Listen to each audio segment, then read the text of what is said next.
Hello friends, welcome to my channel everyday Chhaya. દોસ્તો, આજે આપણે બનાવીશું આમળાનું જ્યુસ. શિયાળામાં આમળા ખૂબ જ સહેલાઈથી મળી જતા હોય છે અને ખૂબ જ સસ્તા પણ હોય છે, અને જે ખૂબ જ હેલ્ધી છે હેર માટે, સ્કિન માટે, અને તે ખૂબ જ ફાઈબરથી ભરપૂર હોય છે અને ખૂબ જ ઝડપથી બની જતું હોય છે અને બનાવવું પણ ખૂબ જ સહેલું છે.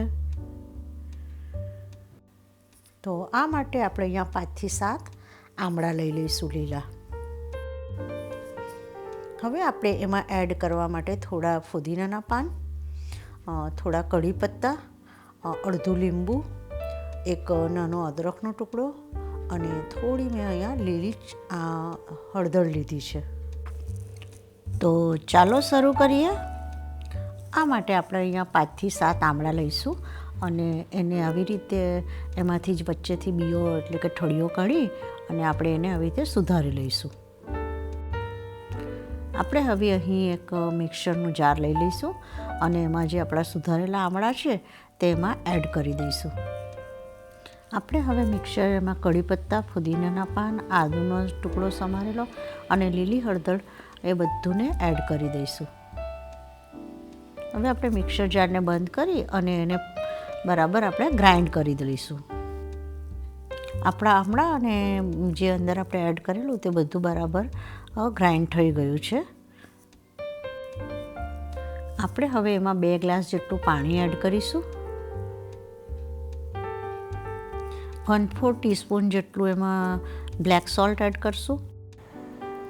1/4 ટીસ્પૂન જેટલો કાળા મરીનો પાવડર, 1/4 ટીસ્પૂન જેટલો આપણે શેકેલા જીરાનો પાવડર એડ કરીશું.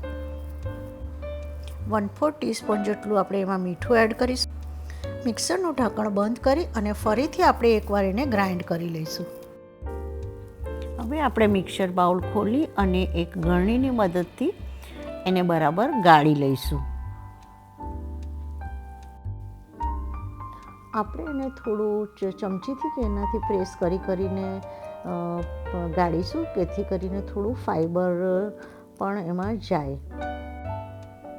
તમે એને ગાળ્યા વગર પણ પી શકો અને ગાળ્યા પછી જે એમાં કૂચો રહી જશે તેને આપણે થોડું મીઠું એડ કરી અને જો એને સૂકવી દઈએ તો તે આપણે મુખવાસ તરીકે યુઝ કરી શકાય.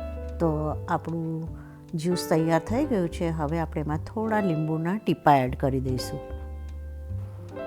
હવે આપણે ટેસ્ટને બેલેન્સ કરવા માટે આમાં 1/4 ટીસ્પૂન જેટલું મધ એડ કર્યું છે અને જો તમારી પાસે મધ ના હોય તો તમે જ્યારે આપણે ગ્રાઇન્ડ કરીએ ત્યારે થોડો ગોળનો ટુકડો એડ કરી શકો. તો રેડી છે આપણું આમળાનું હેલ્ધી અને શિયાળામાં રોજ પીવું જોઈએ એવું આમળાનું જ્યુસ. તો મેં અહીં 3 ગ્લાસ લીધા છે અને હું હવે એમાં આમળાના જ્યુસને સર્વ કરી લઉં છું. મેં ગાર્નિશ માટે થોડા ફુદીનાના પાન મૂક્યા છે. Thank you for watching my channel, અને જો તમને મારી રેસિપીઓ ગમતી હોય તો પ્લીઝ સબસ્ક્રાઈબ માય ચેનલ.